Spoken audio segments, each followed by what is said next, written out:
Boa noite aos participantes de hoje, a Eleni, que é a nossa parceira aqui no TJC, a nossa palestrante, Maria Zuila, com quem tenho certeza que iremos muito aprender esta noite.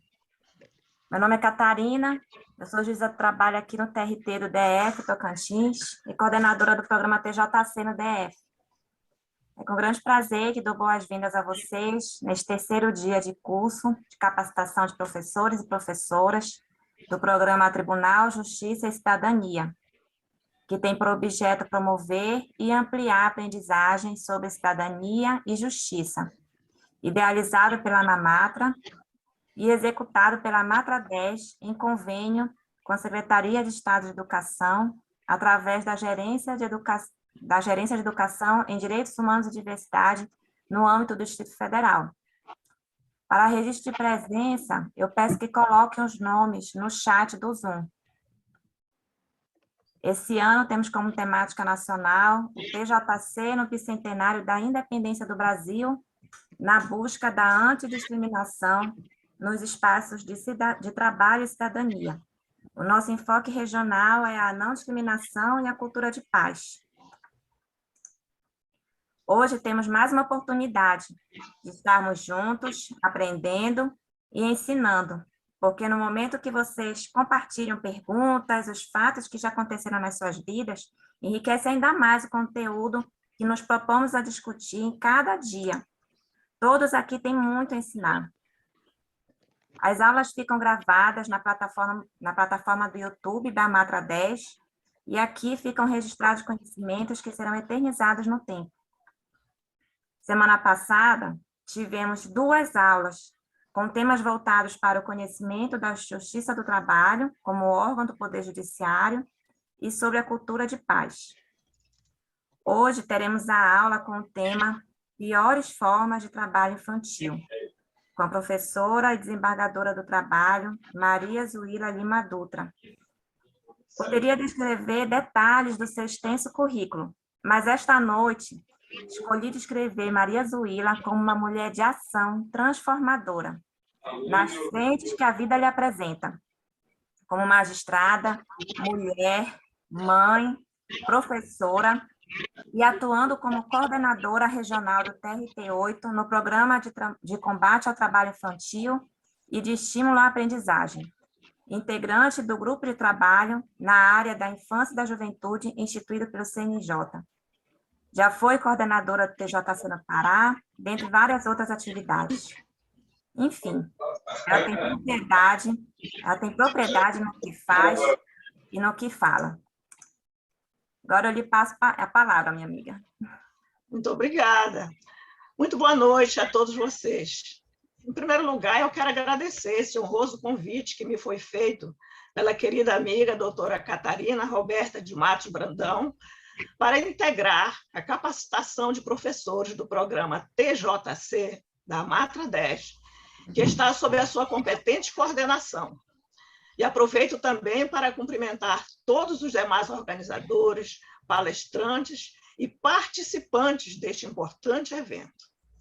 Em 2012, eu tive a honra de implantar o programa TJC nos estados do Pará e Amapá, o que me deu a oportunidade de viver experiências indescritíveis e inesquecíveis, que culminaram com o encontro nacional que realizamos em Belém, com a presença de 1.200 alunos de Belém e Macapá. Foi um evento marcante demais, repleto de emoção e de encantamento. O tema que me foi proposto para essa capacitação hoje é sobre as piores formas de trabalho infantil. E para falar desse tema, é preciso recordar que a Constituição Federal proíbe o trabalho noturno, perigoso ou insalubre aos menores de 18 anos de idade. Proíbe também qualquer trabalho aos menores de 16 anos, com apenas 3 exceções. O aprendiz legal, com base na Lei da Aprendizagem, o aprendiz de futebol, com base na Lei Pelé, ambos a partir dos 14 anos, além do trabalho artístico, sem idade definida, com base na Convenção 138 da Organização Internacional do Trabalho, em casos autorizados e acompanhados pelo juiz da infância. Apesar dessas proibições, a última pesquisa do IBGE-PNAD apontou 1.800.000 crianças e adolescentes de 5 a 17 anos sendo explorados no trabalho precoce. São meninos e meninas que estão lutando para sobreviver numa fase da vida em que deveriam apenas viver, que estão aprendendo a cartilha da exploração e da humilhação, quando deveriam conhecer somente os verdadeiros caminhos da libertação dentro da escola e no ambiente familiar. Meninos e meninas que recebem a agressão dos seus exploradores, quando deveriam receber toda a atenção e o carinho de sua própria família, e que estão perdendo a vida para os vícios, o crime e as drogas. O mais triste é saber que esses números podem ser 7 vezes maiores do que os indicados nas estatísticas oficiais, com base em um estudo feito recentemente pelos pesquisadores Sharon Wolf, da Universidade da Pensilvânia, nos Estados Unidos, e o brasileiro Guilherme Lichandi, da Universidade de Zurique, na Suíça. Estudos também demonstram que o trabalho infantil prejudica o desenvolvimento físico, psicológico e intelectual de crianças e adolescentes, além de ficarem vulneráveis a toda forma de violência.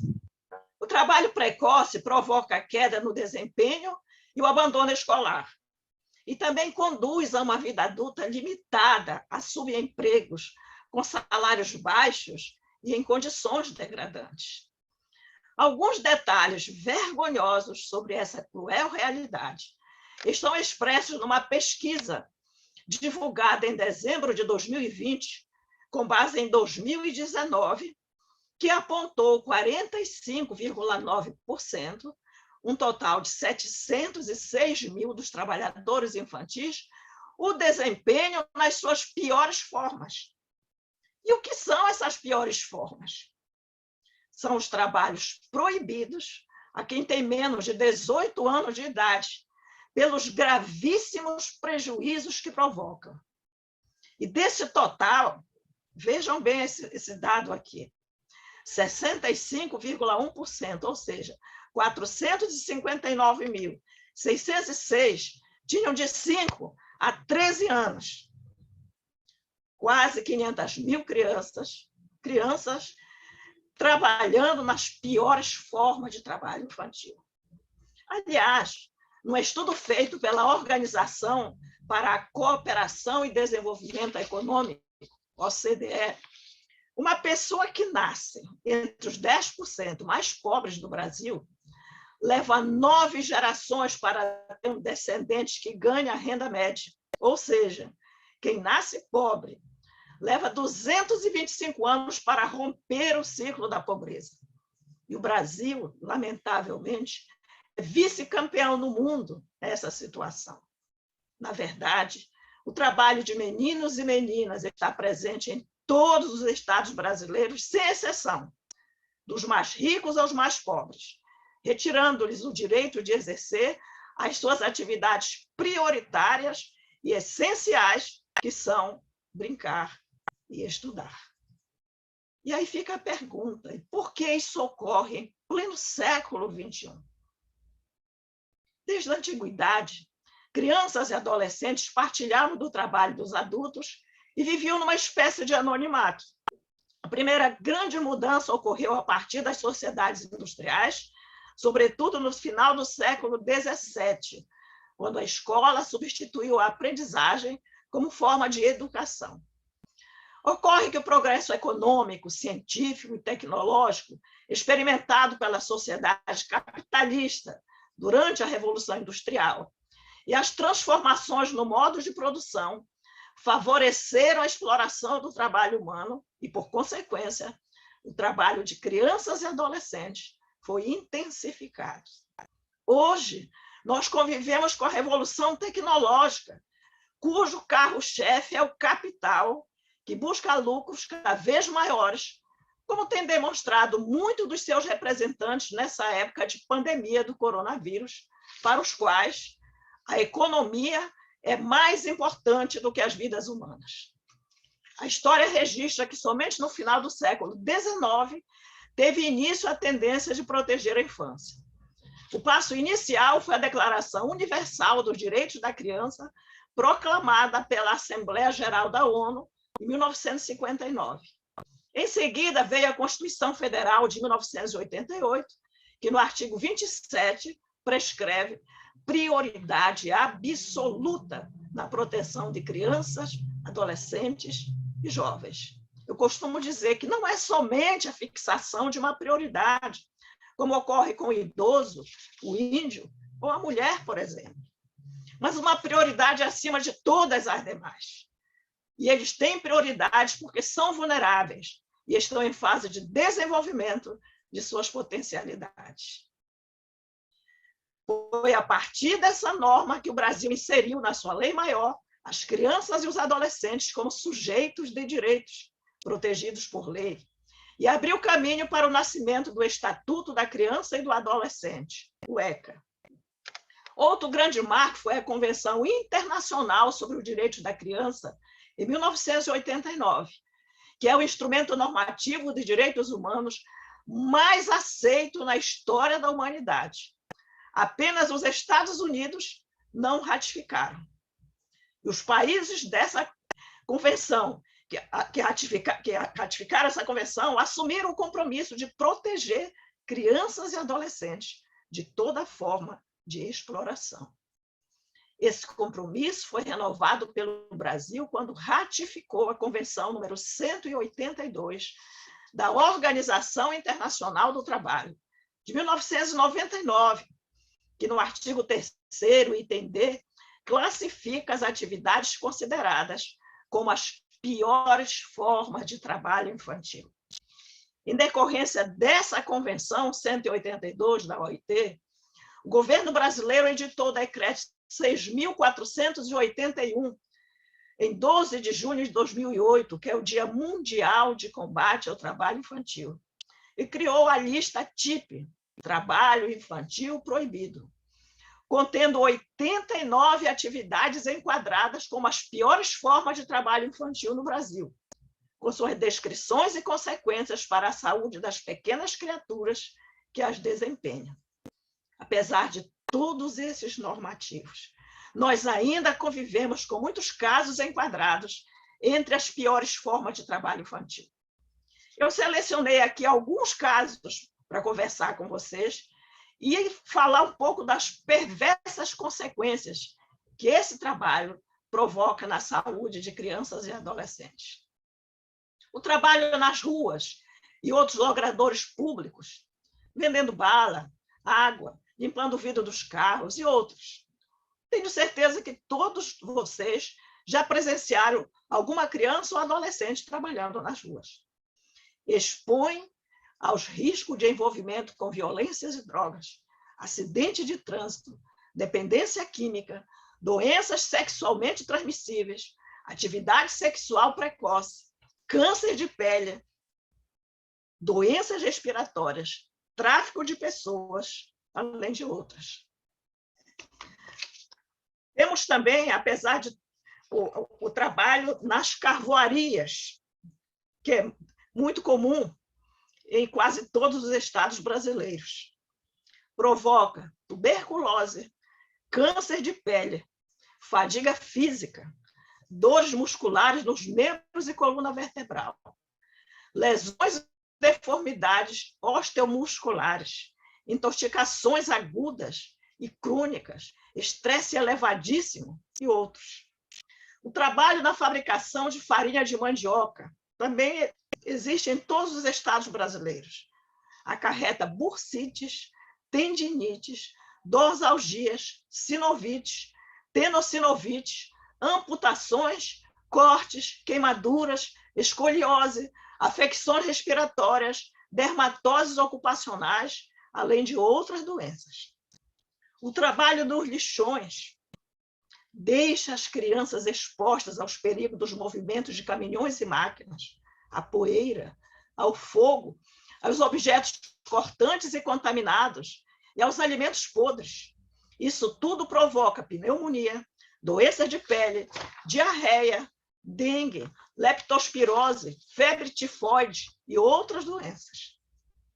O trabalho na coleta de caranguejos em manguezais expõe a cortes e perfurações e contatos com excrementos que podem resultar em rinite, bronquite, dermatite, leptospirose, hepatite viral, candidíase, acidente com instrumento pérfuro cortante, entre outras doenças.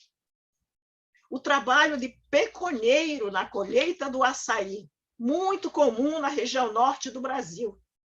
Aliás, hoje o açaí é apreciado não somente na região norte, mas em todo o Brasil e em diversos países do mundo para onde é exportado o produto.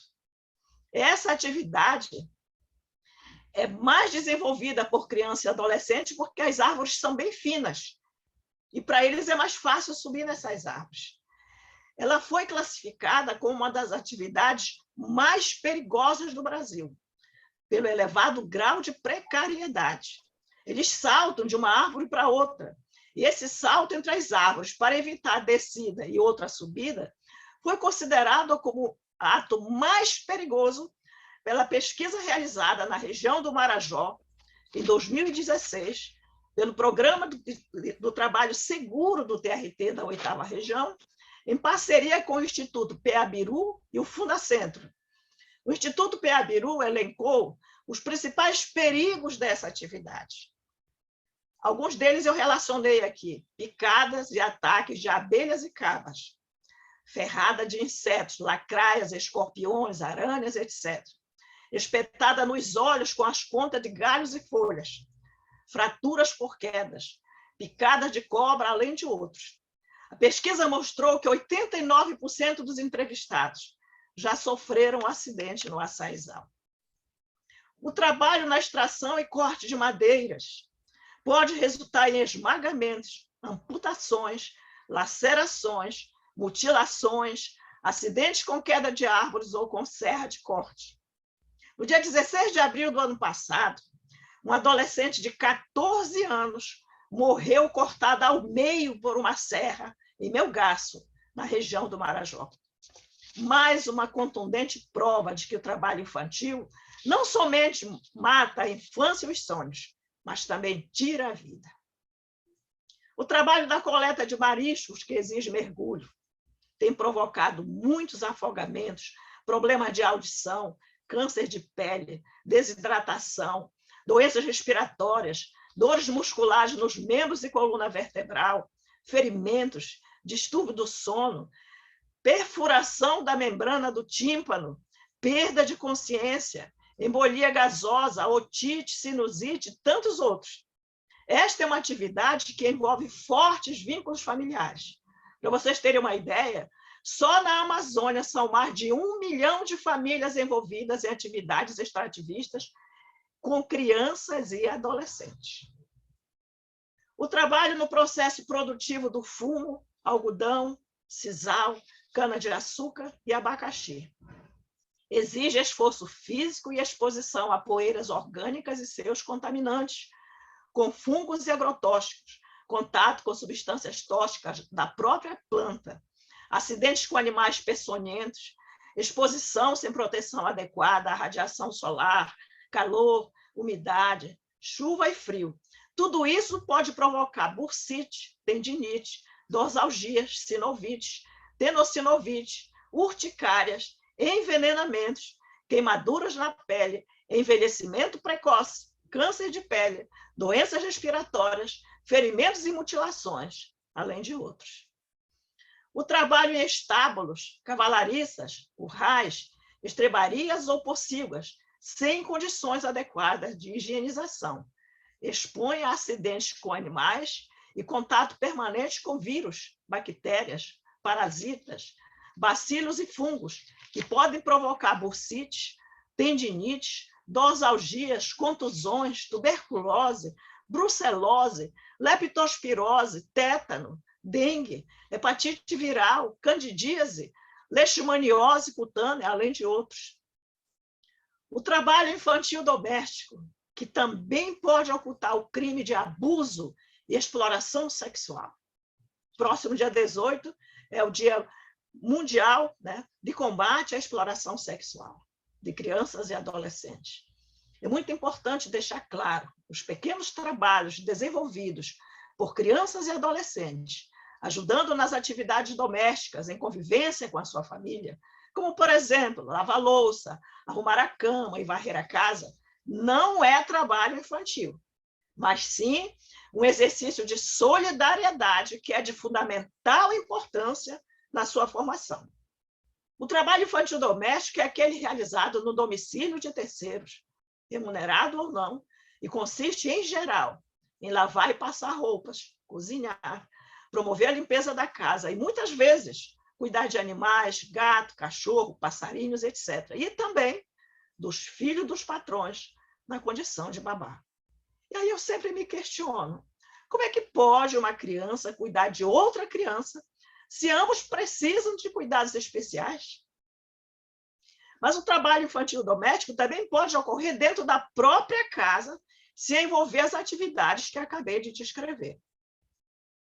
As crianças trabalhadoras domésticas, regra geral, são meninas que dificilmente recebem pagamento pelo que fazem, que trabalham em longas jornadas, que não têm acesso à educação, além do que muitas delas são abusadas sexualmente por pessoas da casa em que trabalham. E muitas pessoas que exploram a mão de obra infantil dentro de suas casas proclamam estar ajudando uma família de baixa renda e oferecendo alternativa para combater a pobreza. É comum ouvirmos empregadores dizer que a menina doméstica é sua filha de criação ou sua afilhada. Eu fiz a minha dissertação de mestrado, defendida perante a Universidade Federal do Pará, com este tema, o trabalho infantil doméstico. E fiquei horrorizada com o que eu detectei.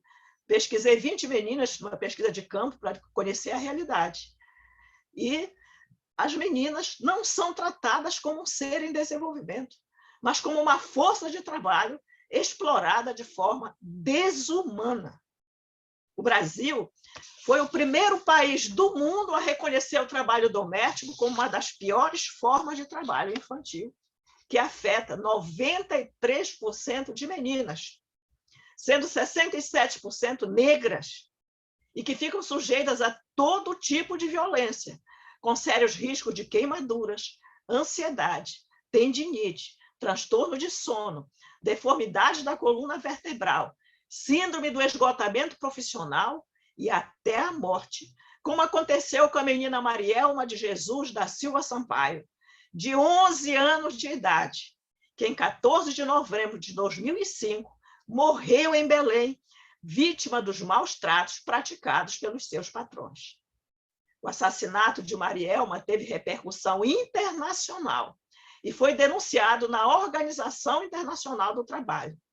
Ela era filha de agricultores da cidade de Vigia, no nordeste do estado do Pará, e foi entregue pelos seus pais a um casal de Belém, com promessa de que a menina iria estudar e trabalhar, e também que o casal daria uma cesta básica à família todo mês. Após 9 meses, Marielma morreu. Segundo o laudo do IML, a menina morreu em face de traumatismo craniano, hemorragia interna nos 2 rins, pulmão perfurado, 6 costelas quebradas e ruptura na alça do intestino, como resultado do cruel e desumano espancamento praticado pelos seus patrões. O laudo também revelou que a menina apresentava queimaduras por todo o corpo, hematomas, cortes de pele, cabelos tosquiados, perda da orelha esquerda decepada, e também que estava sofrendo maus tratos e abuso sexual poucos dias antes de ser morta. Este foi o primeiro caso de condenação de exploradores do trabalho infantil ocorrido no Brasil. Esta é uma pequena amostra da cruel realidade das piores formas de trabalho infantil em nosso país. Como eu disse anteriormente, o Decreto 6.481 de 2008 elenca 89 atividades classificadas entre as piores formas de trabalho infantil. E todas essas atividades continuam sendo praticadas no Brasil, explorando crianças e adolescentes. É importante comentar com vocês a situação do trabalho infantil no Distrito Federal. Uma pesquisa feita pela Codeplan, Companhia de Planejamento do Distrito Federal, a Secretaria de Economia e o Governo do Distrito Federal, mostra que, em 2019, o Distrito Federal registrou 16.158 crianças e adolescentes em situação de trabalho infantil, o que representa 3% das crianças ou adolescentes da região. E desse total, 7.593 adolescentes tinham de 16 a 17 anos. 5.405 adolescentes tinham de 14 a 15 anos. E 3.180 crianças tinham de 5 a 13 anos de idade. Então, veja que aquela estatística que eu mostrei no início não é somente do Brasil, é também do Distrito Federal. Outro aspecto a destacar é que 68,3% em situação do trabalho infantil no Distrito Federal são da raça negra, o que confirma a intolerável discriminação racial. Os adolescentes no Distrito Federal trabalham no comércio informal por mais de 44 horas semanais ou em uma atividade perigosa enquadrada entre as piores formas de trabalho infantil. A maior parte das crianças trabalhava entre 20 e 39 horas por semana. E o trabalho doméstico também registra elevado número de crianças e adolescentes no Distrito Federal. Em 2019, 16,4% das crianças e adolescentes e jovens do Distrito Federal estavam fora da escola.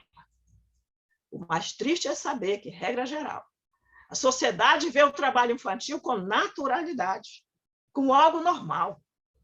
Também não podemos esquecer que, no Brasil, a prática de explorar a força do trabalho de crianças e adolescentes existe desde a colonização e persiste até os nossos dias como uma herança inaceitável da escravidão. Sobre esse tema, Darcy Ribeiro escreve com muita propriedade. O Brasil foi o último país a abolir a escravidão, mas tem uma perversidade intrínseca na sua herança, que torna a nossa classe dominante enferma de desigualdade e de descaso.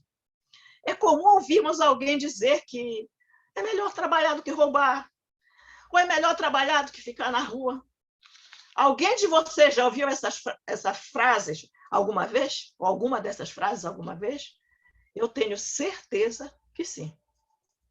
Esse deplorável fenômeno de exploração contribuiu para formar a cultura que insiste em permanecer em nossa sociedade como verdades aparentes. São os chamados mitos do trabalho infantil, utilizados por pessoas que defendem e até exaltam vantagens advindas para crianças que trabalham, desde que seja o filho dos outros, desde que seja o filho dos pobres, mas não para os seus filhos. Nunca vi uma pessoa de classe média ou alta defender o trabalho infantil para os seus filhos, né? Defende para os outros, o filho dos outros. Então, é importante que a gente tenha isso em mente. O sinônimo de mito nos dicionários é fantasia, mentira, utopia. É exatamente isso que ocorre com os mitos do trabalho infantil. Nesse tempo que se fala tanto de fake news, nós podemos dizer que os mitos do trabalho infantil são as fake news mais antigas que existem no Brasil. Contribuir para quebrar esses mitos é uma forte estratégia de prevenção do trabalho infantil. Os direitos básicos da criança são brincar e estudar. E o Estado tem o dever de oferecer escola de qualidade, com base no artigo 227 da Constituição Federal, pois a infância e a adolescência são períodos muito breves e especiais de formação. Por isso, não tem qualquer justificativa a combater um mal com outro mal, pois ambos comprometem a vida e o futuro da pessoa explorada e também o futuro da sociedade. Há quem diga, por exemplo, criança sem ter o que fazer causa problemas, mente vazia é a oficina do diabo. O tempo livre é fundamental para o desenvolvimento das potencialidades da criança e do adolescente. E também lhes possibilita exercer, nesse tempo livre, o direito de sonhar, que é de extrema relevância para o seu desenvolvimento e para direcionar as suas boas escolhas na vida adulta. Há quem diga, o trabalho enobrece e fortalece o caráter. Isso é verdade, mas na idade adequada, ou seja, na vida adulta. O trabalho infantil afasta a criança da escola e impede a sua convivência com a família e a comunidade. E longe da família e dos educadores, as crianças ficam desprotegidas e vulneráveis. Além do que, cidadania, valores, responsabilidade e respeito não são transmitidos por meio do trabalho precoce. Tem um outro mito. Ele ou ela precisa trabalhar para ajudar a família. A responsabilidade pela manutenção da família é dos adultos. Além do que o trabalho infantil escraviza, perpetua a pobreza e alimenta o fosso das desigualdades sociais. E quando a família falha, porque também é vítima da exclusão social, compete ao Estado e à sociedade garantir a proteção das crianças com absoluta prioridade, como prescreve o artigo 227 da Constituição Federal. Um outro mito, se a criança estudar, não tem problema que trabalhe. Criança que trabalha vai para a escola cansada, mais desatenta e tem maiores dificuldades para participar das atividades. A tendência é abandonar a escola ou não a acompanhar adequadamente, o que compromete a sua qualificação profissional para o futuro. Estatísticas mostram que 90% da evasão escolar envolve trabalhadores infantis. Tem quem diga, é melhor trabalhar na rua do que ficar à toa. A situação de rua é perigosíssima para crianças e adolescentes, pois os coloca em risco de acidentes de trânsito, favorece o envolvimento com drogas, o aliciamento para o trabalho escravo, a exploração sexual e o tráfico humano, ou seja, substitui um problema por outro gravíssimo problema. Em 2020, foi noticiada a morte de uma criança de 10 anos, vítima de atropelamento quando vendia bala num semáforo em Hortolândia, São Paulo. O trabalho traz futuro é outro mito. Ao contrário, o trabalho rouba o presente e o futuro, não só da criança, mas de todo o país. Uma pesquisa realizada pela Organização Internacional do Trabalho, entre 2006 e 2007, em que ouviu 121 trabalhadores em 10 fazendas dos estados do Pará, Mato Grosso, Bahia e Goiás, constatou que 92,6% dos trabalhadores resgatados do trabalho escravo foram trabalhadores infantis. Esses números deixam muito claro que a escravidão contemporânea no Brasil é precedida pelo trabalho infantil. São fatores que acabam contribuindo para a perpetuação da pobreza e a reprodução das desigualdades sociais. E ainda há quem diga, trabalhar não mata ninguém. E eu respondo, mata sim. E mata de diversas maneiras. Mata os sonhos. No ano de 2019, uma adolescente acompanhada pelo projeto Padrinho Cidadão, que é desenvolvido pela Comissão de Combate ao Trabalho Infantil, do TRT, da 8ª Região, numa roda de conversa foi perguntada sobre o seu sonho. Nós queríamos saber quais os anseios de cada um. E ela pensou um pouco e respondeu que não tinha sonhado nada na noite anterior. Essa criatura está tão profundamente marcada pelo trabalho infantil que não sabe sequer o que é sonhar com uma vida melhor. Mata também a autoestima, com a perda de dedos, das mãos, da visão. Nosso tribunal tem 10 vagas de aprendizagem que a Comissão de Combate ao Trabalho Infantil indica quando termina o período a cada 2 anos. E o último grupo que ingressou, um dos meninos que nós indicamos, ele ficava com a mão sempre assim, né? E a gente não sabia o porquê, até que lá no setor onde ele foi alocado, com muito jeito, conseguiram conversar com ele. Ele fica com a mão sempre fechada, porque ele sofreu um acidente de trabalho enquanto trabalhador infantil e perdeu esse dedo. Então, veja como mata a autoestima, a pessoa não consegue mais abrir a mão. Mata também para os vícios e as drogas. Quem de vocês não conhece algum adolescente ou jovem envolvido com vícios ou drogas? e tira totalmente a vida. A prova disso é que os dados atualizados em janeiro de 2021 pelo Sistema de Informação de Agravo de Notificação dão conta que de 2007 a 2020 ocorreram 29.495 acidentes com trabalhador infantil no Brasil, sendo 28.536 envolvendo pessoas de 14 a 17 anos. 959 acidentes envolvendo crianças de 5 a 13 anos. Uma criança de 5 anos acidentada no trabalho é inadmissível. E a maior parte das atividades desenvolvidas pelos acidentados estão enquadradas entre as piores formas de trabalho infantil proibidas para quem tem menos de 18 anos. Muitos desses acidentados tiveram parte do corpo amputada, perna, braço, mão, dedo, enfim. Incapacidade parcial ou permanente, além de outras sequelas. E desse total, 279 morreram num acidente de trabalho. Perderam a vida na luta pela sobrevivência, enquanto crianças. Portanto, quem diz que o trabalho infantil não mata, precisa conhecer essa estatística. É verdade que a lei brasileira estabelece prioridade absoluta na proteção de crianças e adolescentes e atribui essa responsabilidade ao Estado, às famílias e à sociedade. É uma responsabilidade concorrente, uma não exclui a outra. Ou seja, cada um de nós tem essa responsabilidade também. Mas para que as leis, as normas, os acordos e os compromissos tenham maior eficácia, é necessário que penetrem na consciência dos brasileiros, que sejam compreendidos por todos indistintamente. E neste processo, educação é a palavra-chave. Para este seleto grupo de professores, eu quero dizer de coração para corações, nós precisamos mobilizar esforços em prol da educação e adotar medidas urgentes para resgatar e proteger crianças e adolescentes de toda forma de exploração. Fiquem atentos à condição de cada aluno, conversem com eles e acabarão descobrindo por que alguns têm baixo rendimento, faltam às aulas e até abandonam a escola. Aliás, eu tenho certeza que vocês já fazem isso, mas temos que incrementar mais ainda.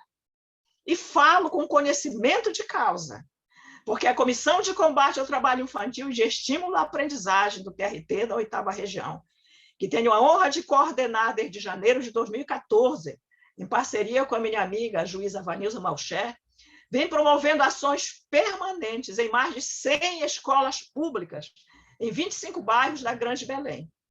E temos testemunhado muitas situações tristes de trabalho infantil. Mas também temos vivido grandes alegrias quando conseguimos ajudá-los a reescrever a história de suas vidas, né? Encaminhá-los para uma condição digna. A exemplo da inserção no programa Aprendi Legal. O papel da aprendizagem é fundamental para que o adolescente e o jovem conheçam os meandros de uma profissão e exerçam habilidades por meio do aspecto pedagógico.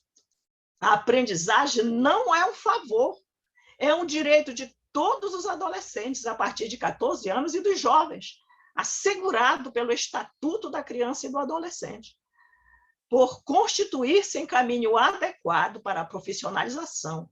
É o caminho seguro para o trabalho decente. Mas sobre essa questão, eu registro com profundo pesar e decepção a publicação do decreto 11.061, do último dia 4 de maio de 2022, que promoveu grandes alterações na lei de aprendizagem e ameaça os 460 mil contratos de aprendizagens hoje existentes no Brasil, na medida que criou mecanismos que mais beneficiam as empresas em prejuízo das crianças, adolescentes e jovens.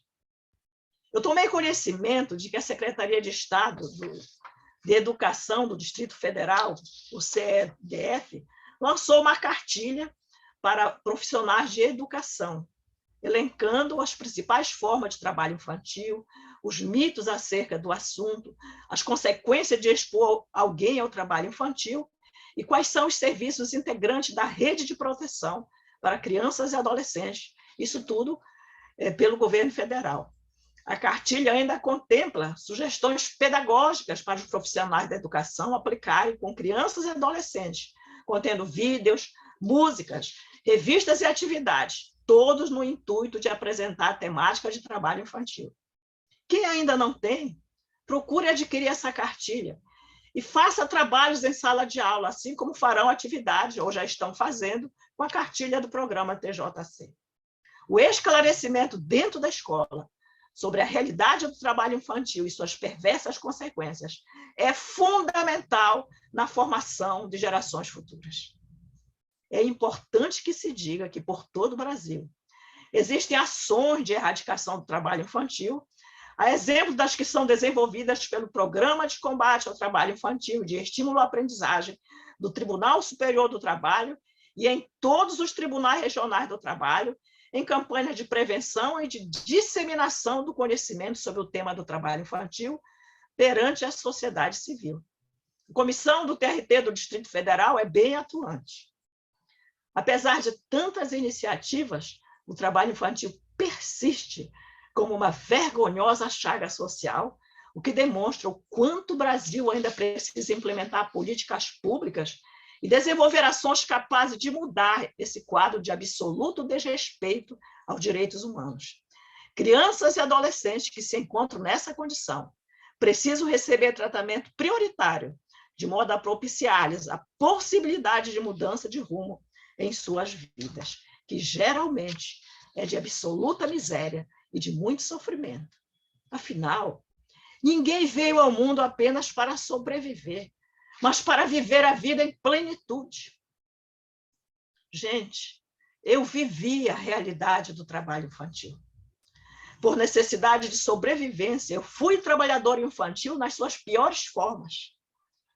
E com incontida emoção, eu posso assegurar a vocês que a criança explorada sente muita tristeza, solidão, abandono, vergonha, culpa e tantos outros sentimentos que lhe faz sentir inferior aos demais seres humanos. Eu carrego sérios problemas de saúde e outras marcas profundas que o tempo não consegue apagar. Por isso eu luto com todas as minhas energias para que as crianças e os adolescentes vivam plenamente essa fase da vida, porque não quero que nenhuma criança, que nenhum adolescente tenha sua infância amputada como eu tive. Nesse tempo de coronavírus, nós precisamos tomar consciência de que o trabalho infantil é também uma cruel pandemia que persiste e que só terminará com a construção de uma nova sociedade.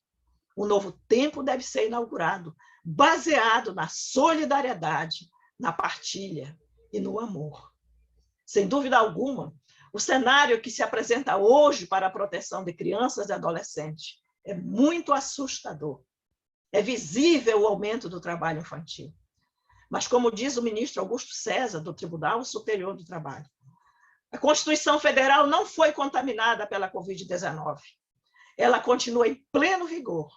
Portanto, é hora da sociedade exigir do poder público, com muita determinação, o cumprimento do artigo 227 da Constituição Federal, pois o trabalho precoce destrói sonhos e a esperança de um futuro digno, não somente para a pessoa explorada, mas para toda a sociedade. Nós estamos em ano eleitoral e temos a oportunidade de eleger candidatos comprometidos com a defesa dos direitos humanos, de modo a contribuir com a construção de uma sociedade livre, justa e solidária, como prescreve o artigo 3º da Constituição Federal. O nosso voto, enquanto educadores, deve expressar alto e bom som. Toda criança tem o direito de ser e de viver como criança. É importante dizer que o Brasil já foi exemplo para o mundo com as medidas adotadas para eliminar essa vergonhosa chaga social, pois em 27 anos reduziu 82% o número de trabalhadores infantis, de 10 milhões em 1992 para 1.800.000 em 2019.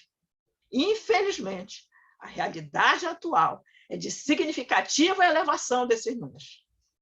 A Assembleia Geral da ONU, que conta com a relevante parceria da Organização Internacional do Trabalho, declarou o ano de 2025 como limite para a eliminação de todas as formas de trabalho infantil no mundo. E o Brasil é signatário do Objetivo de Desenvolvimento Sustentável, ODS, que inclui a meta ponto 7, a promoção de ações imediatas e eficazes para proibir e eliminar as piores formas de trabalho infantil e todas as formas de exploração do trabalho infantil até 2025. Será que nós vamos atingir essa meta? Nós vamos conseguir acabar com esse quadro de exploração de crianças e adolescentes? Eu penso que, para quem assume a defesa dos direitos humanos, existe a crença de que sempre é possível mudar a ordem das coisas e que, diante da impunidade, da injustiça e da barbárie, nós devemos assumir o papel de sujeitos da história e transformar em atos a nossa indignação para que os direitos humanos sejam respeitados e a democracia seja efetivada.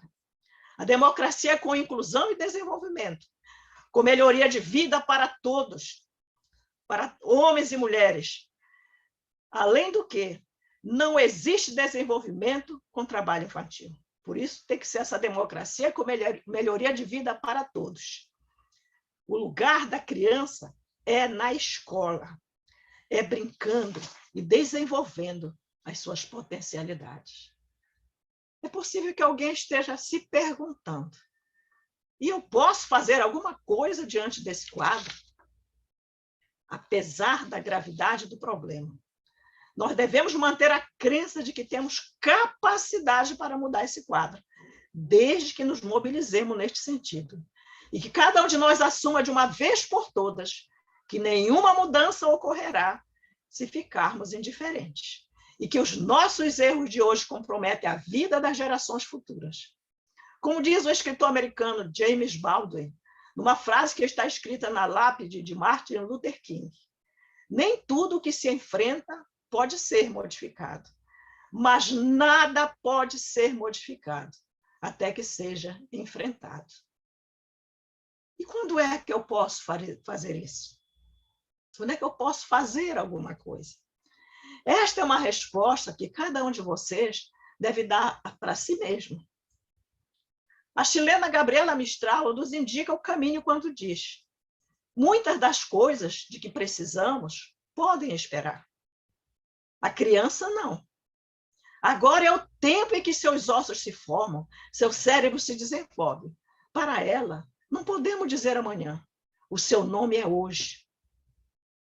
O tempo da criança é hoje porque a infância é breve, muito breve, e não pode esperar.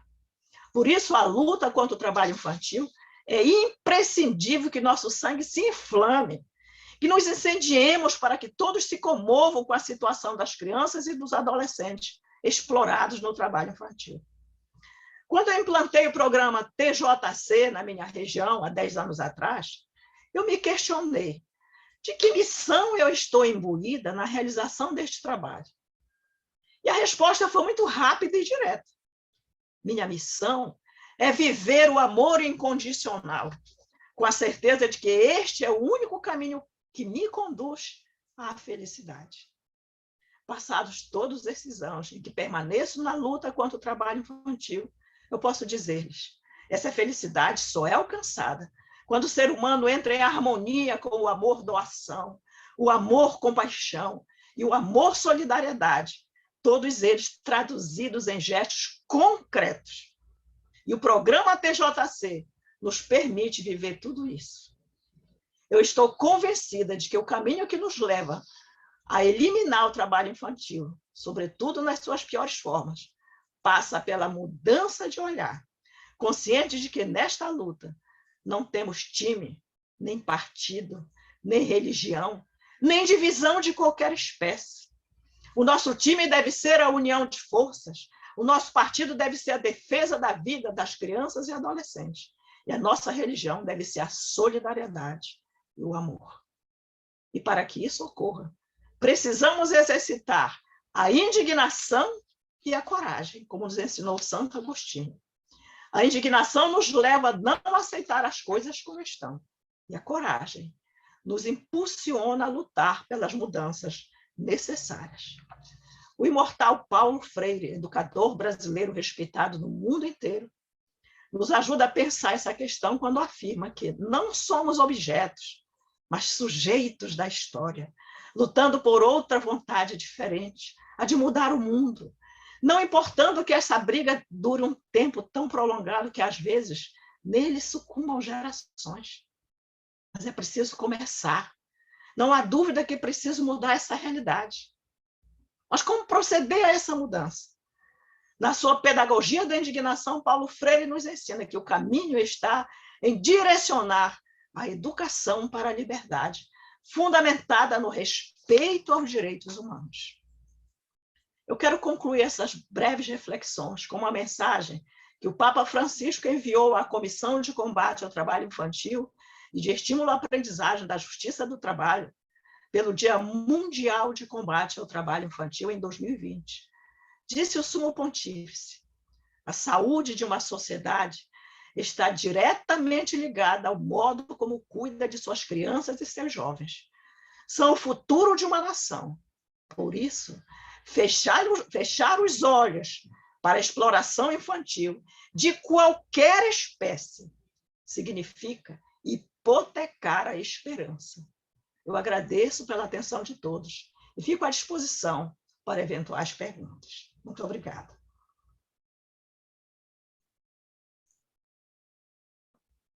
Muito bem. É daquelas palestras, o coração bate forte do início ao fim. Alguém tem alguma dúvida? Algum compartilhamento para fazer?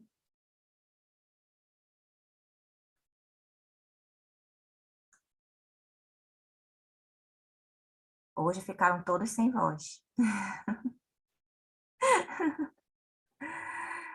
Ainda estão pensando, refletindo sobre tudo. Realmente é muito impactante, né? É muito impactante. É importante ouvir, é impactante, mas é assim mesmo, a gente fica chocado e depois vai à luta. Pode falar, professor. Boa noite. Estão me ouvindo? Sim. Parabéns, professora, doutora, né, Maria Zuila. É muito bom ouvir uma fala assim muito concreta a partir de dados de pesquisas, principalmente sobre essa questão do trabalho infantil, né? E essa consciência, eu acho que a gente está desenvolvendo aos poucos na nossa sociedade. Essa ideia do trabalho com crianças, eu lembro que há uns 25 anos atrás, eu trabalhava numa sorveteria no interior do Mato Grosso, perto aí da região do Pará. E nessa, eu comecei a trabalhar com 14 anos. Eu ajudava os donos da sorveteria a vender os picolés e a fazer os picolés. Mas aí tinham crianças mais novas do que eu, né? Eram de 11, 12 anos, que levavam os carrinhos para a rua. E aí eu lembro que foi logo na sequência foi aprovado o ECA, né, no Brasil. E aí o proprietário da sorveteria falou o seguinte, falou, olha, eu não vou mais poder contratar crianças porque a lei não permite. E aí, dentro dessa perspectiva, foi interessante que foi colocado para ele tinha uma ideia de que o trabalho estava ajudando essas crianças que estavam passando por problemas, né, por dificuldades. E essa consciência, eu acho que hoje a gente está conseguindo mudar, né, com pesquisas e mostrando que a gente tem um problema de vulnerabilidade social muito grande no Brasil, mas não é só a família, mas também é o Estado, né, as instituições que nós temos no Brasil, que precisam ajudar, fazer com que essa criança ela tenha acesso à educação. Então, assim, isso faz mais de 25 anos, né, que eu tive uma experiência onde a gente entendia que esse trabalho era significativo para aquela criança, mas a gente percebe hoje, eu percebo hoje, que muitas dessas crianças que passaram por essa empresa que eu trabalhei, provavelmente perderam seus sonhos, né, por causa do trabalho, não puderam estudar ou estudavam assim alternadamente, mas assim por causa da necessidade elas queriam fazer isso. Então assim até hoje eu acho que ainda você vai encontrar pessoas fazendo esse processo, né, de achar que o filho ou a criança tem que estar trabalhando para poder ser mais ter um futuro mais digno. E às vezes o caminho é o outro, né? O caminho é a educação. Eu acho que esse é o desafio nosso como educador, de apresentar isso. Por exemplo, eu trabalho numa escola aqui no Distrito Federal, no 102, aonde boa parte dos alunos do ensino médio estão fazendo esses estágios de menor aprendiz. E eles entendem como sendo algo essencial para a vida deles, mas volta e meia os alunos relatam situações como essas, de atrapalhar o ensino, né? Ou precisa trabalhar porque eu tenho que sair mais cedo da escola. E a gente tenta sempre falar que o estágio ele não concorre com a escola vem primeiro, depois vem o estágio. E aí a necessidade do trabalho que volta e meia esses alunos vão trazendo. Então, assim, a gente entende que esse processo de fazer com que esses jovens entendam que o papel o caminho é a educação, e aí é importante para a gente. Parabéns, doutora Maria. Está sendo muito bom essas palestras aqui no TJC daqui do... Muito obrigada pelas suas palavras, pelas suas colocações, muito pertinentes. O senhor disse que acredita que algumas das pessoas que trabalharam no mesmo local perderam os seus sonhos. É importante a gente registrar que as estatísticas mostram que somente 3% dos trabalhadores infantis conseguem romper com essa situação e encontrar um trabalho decente na vida adulta. Nós estamos dentro desses 3%, mas ainda assim ficam marcas que o tempo jamais vai apagar. Deixamos de viver a infância, nunca mais vamos conseguir vivê-la, né? E por isso que nós temos que exigir do governo federal o cumprimento do artigo 227, que inclui escola em tempo integral, como está no ECA. O dia todo a criança tem que ficar na escola, onde terá esporte, onde terá alimentação, e não vai ter necessidade de trabalhar, né?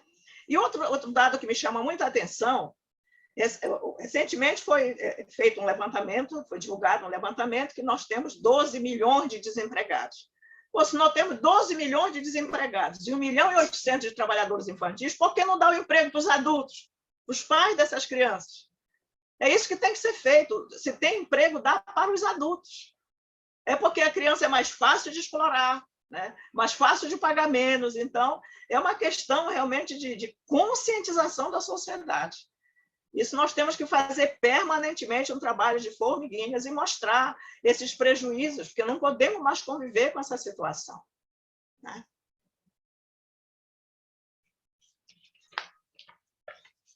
Temos também aqui a professora Maria. Pode falar, professora. Boa noite. Primeiramente, eu quero agradecer a fala da Maria Zuila, né? Foi, assim, grandiosa e de muita reflexão. Eu trabalho com aprendizagem numa instituição de aprendizagem chamada RENAPS. Não é a primeira vez que eu participo, né, dessa capacitação do TJC, é sempre um prazer ouvir. E assim, tenho aprendido muito. Mas, assim, foi o que, de acordo com a sua fala, eu pude perceber e sempre vivencio mesmo na prática com os meus jovens. Essa é uma oportunidade que ele está tendo seus direitos resguardados, sua integridade física e mental resguardada, amparado pelo ECA, amparado pela Lei da Aprendizagem, né, que é a Lei 10.097/2000, e pela própria Constituição Federal de 88. Então, assim, eu sempre busco falar para os meus jovens dessa oportunidade que eles estão tendo para conciliar trabalho e escola, né, tendo seus direitos resguardados mesmo. Porque, assim, é muito difícil. Hoje, o nosso país ainda deixa muito a desejar quando a gente fala de combate ao trabalho infantil, dos direitos das nossas crianças, dos nossos adolescentes. Infelizmente, tem uma sociedade cristalizada, repleta de preconceito, onde acha que é normal a criança trabalhar, onde a criança está perdendo o direito à infância, perdendo fases de sua infância, de sua adolescente, que são grandiosas para a sua, vamos dizer assim, para a sua construção, até para a vida adulta. Então, assim, Foi ótimo te ouvir, viu, Maria? Foi excelente, você trouxe muito mesmo, acrescentou muito assim, no meu conhecimento. Eu sempre falo para os meus jovens dessa oportunidade.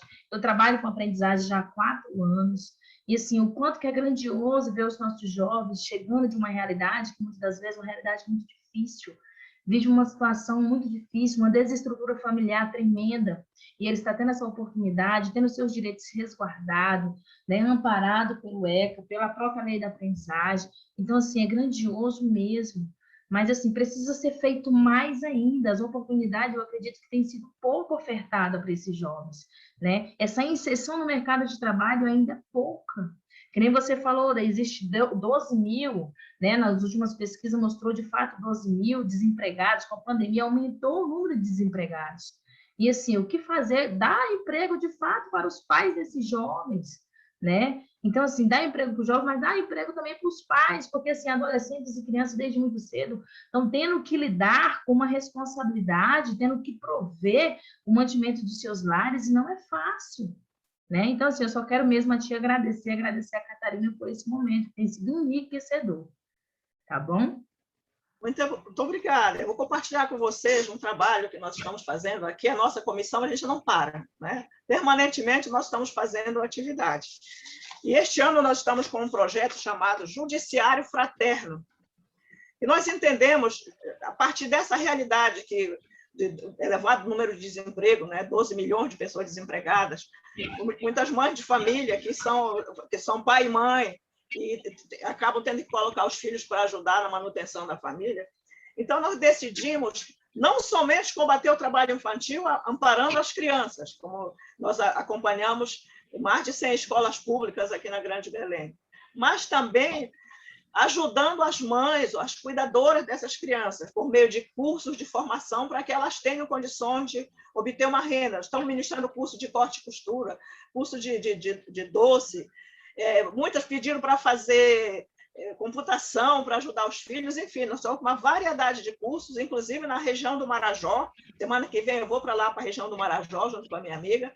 Estamos em 2 cidades do Marajó e já em vários bairros aqui de Belém nós já levamos.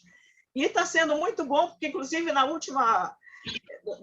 último bairro que nós tivemos, na última escola, nós demos curso de empreendedorismo para as mães. E elas gostaram muito. E, a partir dos demais cursos que elas fizeram, elas foram ao Sebrae já pedir a orientação para formar uma pequena empresa de um grupo de mães para começarem a trabalhar. E o compromisso que elas têm conosco é tirar os filhos do trabalho infantil. Então, acho que a gente tem, pensando a realidade que nós estamos envolvidos, nós temos possibilidade de encontrar soluções, encontrar saídas que possam contribuir para que os pais, os provedores dessas crianças tenham o trabalho para que possam retirar da escola, né? E, fora isso, cobrar do governo. E, como eu falei, nós temos a oportunidade de eleger pessoas que venham contribuir com essa causa, né? Sim, com toda certeza. Aqui surgiu um curso, inclusive é do lado da instituição que eu ministro aula para os jovens aprendizes, chamado Qualifica DF. Então, assim, é um curso que está dando oportunidade para, sim, muitos pais, para jovens também, para uma primeira oportunidade, uma capacitação profissional. E eu tenho visto que essa oportunidade ela é de muita valia, né? De muita valia. Porque, assim, querendo ou não, o mercado de trabalho, a cada dia que passa, é extremamente competitivo, precisa de pessoas capacitadas.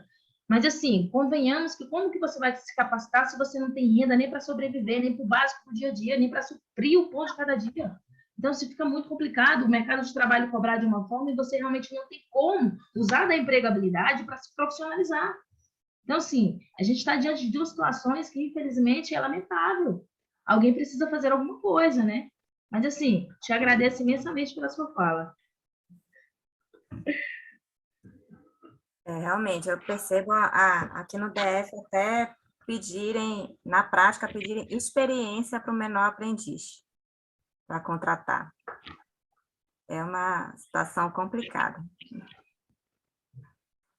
Eu queria fazer uma pergunta, na verdade eu não encontrei a mãozinha para levantar, por isso que eu não interrompi a fala.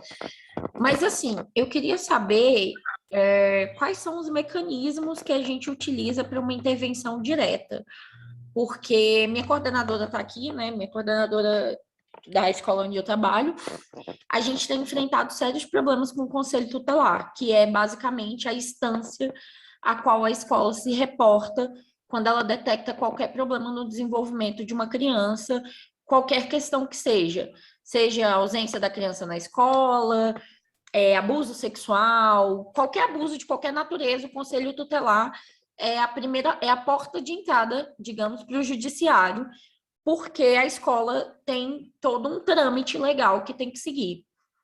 Só que o conselho tutelar, ele muitas vezes é falho, né? Ele não tem conselheiros o suficiente, ele não tem verba suficiente, enfim, tem muitas questões que são problemáticas. Às vezes o conselho não tem o tamanho necessário para atender uma cidade como é um caso do Distrito Federal, mas eu imagino que em vários municípios por aí, a gente sequer tem algum conselheiro tutelar em alguns municípios, dependendo do tamanho, né, do município.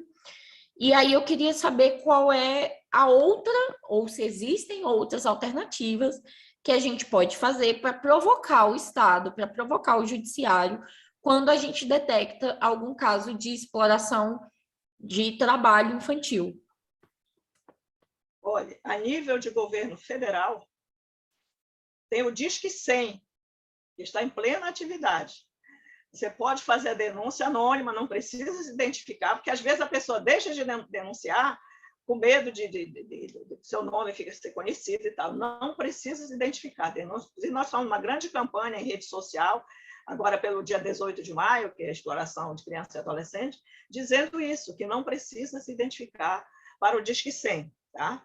E eles vão fazer o encaminhamento devido. Mas tem também as ouvidorias do Tribunal Superior do Trabalho. Eu já recebi denúncia daqui da região vinda via Tribunal Superior do Trabalho. As ouvidorias dos tribunais regionais do trabalho, você pode mandar para a ouvidoria do Distrito Federal, do Tribunal do Distrito Federal, tá? Que eles vão fazer o encaminhamento devido. Tá? Então, tem diversos... O Ministério Público do Trabalho, dependendo da situação, também pode fazer a denúncia para ele, juizado de infância. Mas o Disque 100 é o caminho mais rápido, né? E eles vão endereçar para quem for o responsável de apurar aquela situação. Tá bom? Entendi, muito obrigada. Eu também queria fazer um comentário, que eu acho que a gente tem um problema estrutural na nossa sociedade, que é uma percepção tardia da ideia de infância. Infância e juventude é um conceito inventado, né? A gente não tinha a ideia de infância e juventude até, acho que 3 séculos atrás, mais ou menos. Então, a gente tratava crianças como mini adultos até o momento em que elas virassem adultos plenos. E aí, muito indo em encontro com a fala da senhora, né?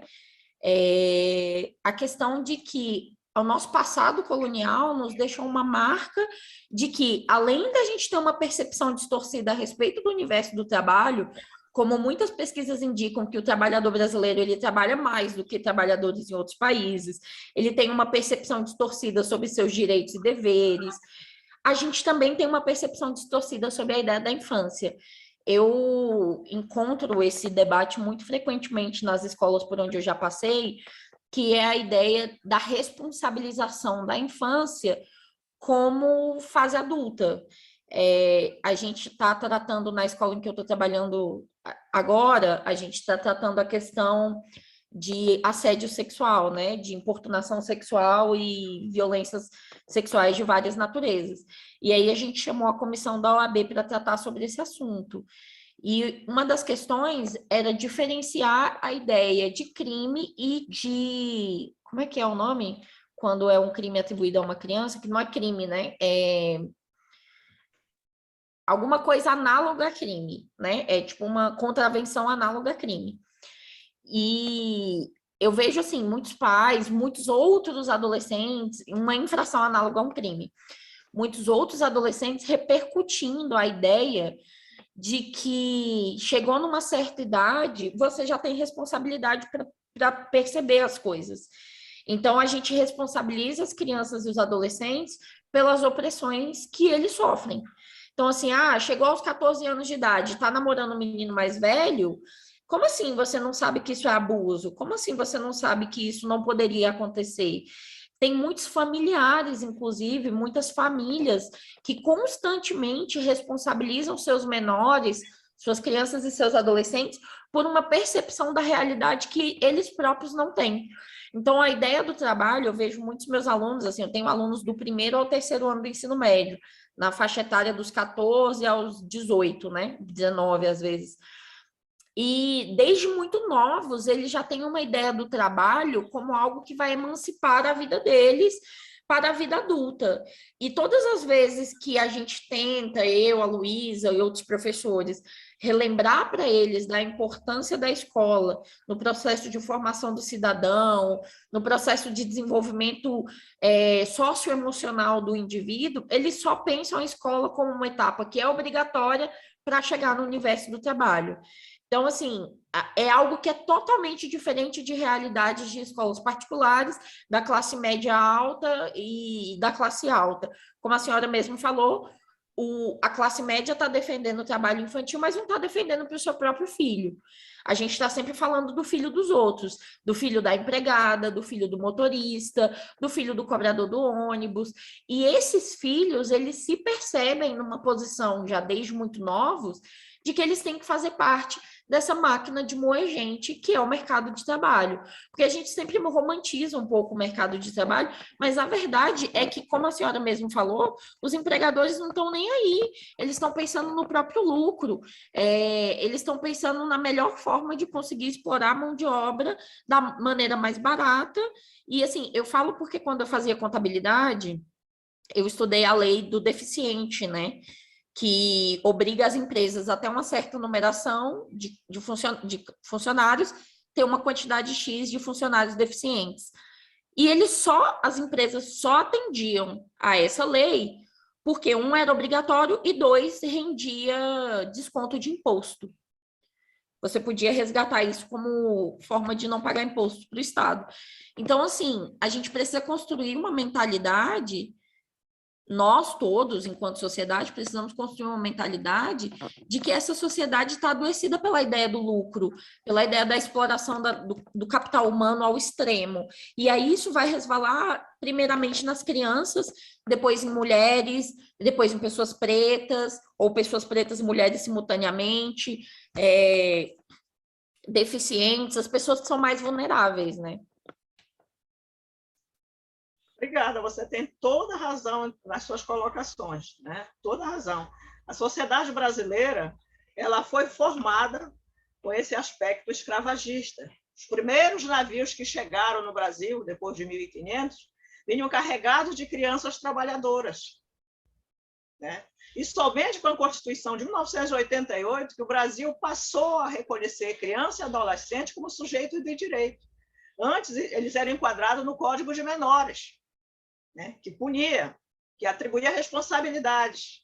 Quer dizer, a partir da Constituição de 88 houve essa mudança, né, de olhar, mas que não foi impregnada ainda na sociedade, na cabeça das pessoas. Isso vai levar tempo e a gente tem que trabalhar como formiguinhas para que ocorra essa absorção, que as pessoas entendam que criança e adolescente está na fase de formação, de aprendizagem. E é nesse tempo que ele vai desenvolver suas potencialidades, descobrir qual é a sua vocação, o que é que vai lhe dar prazer em trabalhar na vida. Então, essa fase, se ele realmente tem essa fase comprometida com a busca de dinheiro para manter a casa, ele nunca mais vai ter o direito de sonhar. Ele perdeu a fase do direito de sonhar. É o que eu contei daquela moça para vocês. Ela não passou. Ela não vai nunca pensar que ela tem a possibilidade de estudar, de ter uma profissão digna, enfim, não, porque perdeu essa fase, essa é a fase dos sonhos, né?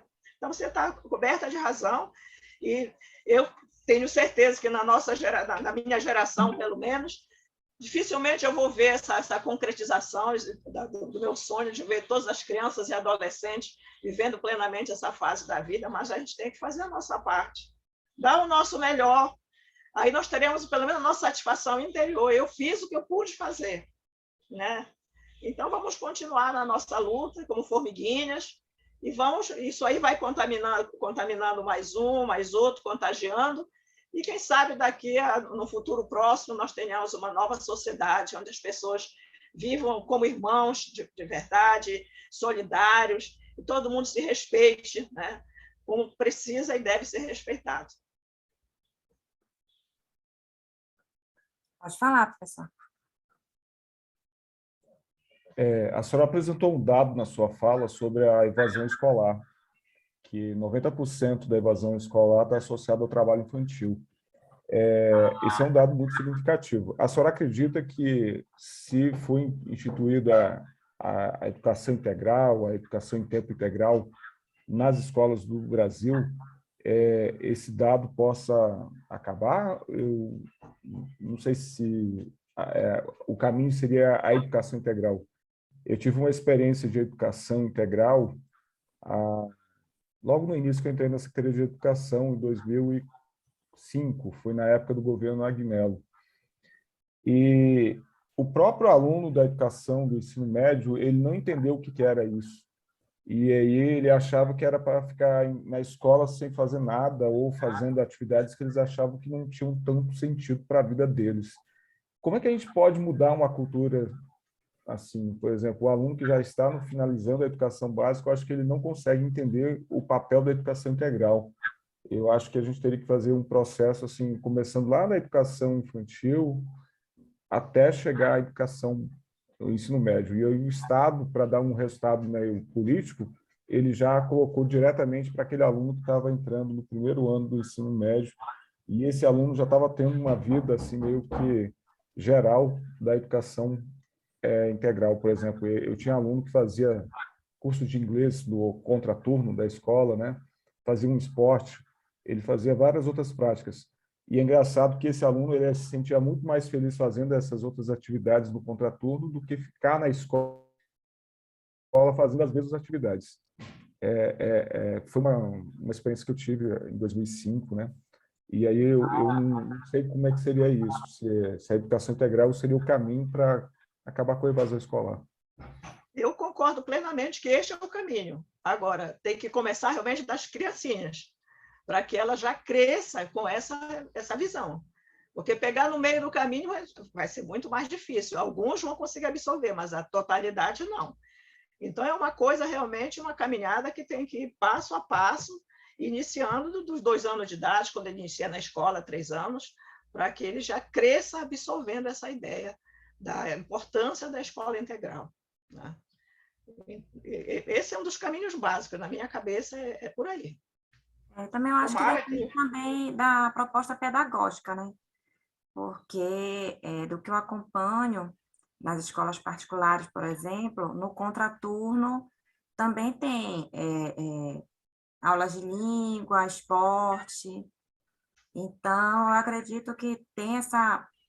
Não vou dizer em todas as escolas, porque eu não conheço todas as escolas, mas tem escolas que têm essa proposta de englobar, ter a educação integral, uma educação global. Então, tem esse lado de esporte, de atividades artísticas, estudo de línguas, meio que como se fosse aquilo que o estudante poderia fazer em outras escolas de forma fracionada, fazer tudo em uma escola só. O que eu acredito que facilita muito para os pais, que de repente, somente quando a criança é pequena, que os pais trabalham, e aí podem ter alguma dificuldade de ficar fazendo todos esses deslocamentos com o filho, até porque tem um gasto, o transporte público é caro. Então, eu acredito que depende também da proposta pedagógica. Tem um pequeno país cravado na Europa, Finlândia, que hoje tem a melhor educação do mundo. Inclusive, eles usaram o método Paulo Freire, e lá a escola começa, tempo integral começa desde pequenininho, 1 ano e meio, 2 anos já estão na escola. E realmente o país deu um salto, hoje é a melhor escola do mundo, a melhor educação do mundo, as pessoas nem fazem mais prova lá, são as atividades que vão avaliando. Eu tive a oportunidade de conhecer e fiquei assim, muito impressionada, e sonhei tanto de ver o Brasil numa situação daquela, sabe? Sabe que você fica noites e noites pensando naquela realidade? Foi como eu fiquei.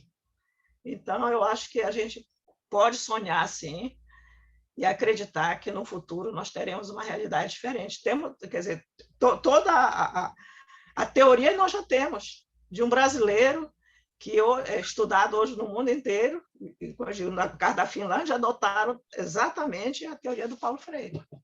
E está aí o resultado. É verdade. Bom, Maria Zuíla, eu quero te agradecer muito por dividir seu tempo, seu conhecimento conosco. É sempre emocionante assistir a sua fala sobre o assunto, acompanhar o seu trabalho. É uma honra já ter trabalhado com você e com a Vanilza na 8ª região. Ou melhor, por trabalhar com você, porque, enfim, estamos em cidades diferentes, mas seguimos juntas na mesma luta. Muito Amanhã... obrigada. Muito obrigada. Obrigada de coração. Obrigada pela participação de vocês. Aprendi com vocês. A gente sempre é essa troca de aprendizagem, de conhecimento. E a gente fica aqui à disposição. Será sempre um prazer colaborar aí com o programa, né? E gostaria de encerrar essa participação com uma nova frase do Papa Francisco, que ele vê no futuro, a melhoria do futuro passando pelo tratamento que se dá às crianças e aos adolescentes. Então, ele disse que a criança é um sinal de vida, sinal de esperança. Se a criança é protegida e amada, a sociedade melhora e o mundo é mais humano. Que nós possamos realmente ser os artífices desse novo tempo, né? Vocês, como professores, que sejam os artífices desse novo tempo também. Um abraço forte em cada um de vocês. Tá? Obrigada. Um abraço também. Amanhã vamos prosseguir com o curso, nesse mesmo horário. O tema vai ser Sistema Legal de Combate à Discriminação. A palestra vai ser do professor e ministro do TST, Cláudio Mascarenhas Brandão, um dos criadores do nosso programa TJC. Tenham todos uma boa noite, um bom descanso. Até amanhã. E gratidão a todos. Gratidão. Até logo. Logo. Até amanhã, boa noite. Até amanhã. Amanhã, boa noite. Boa noite.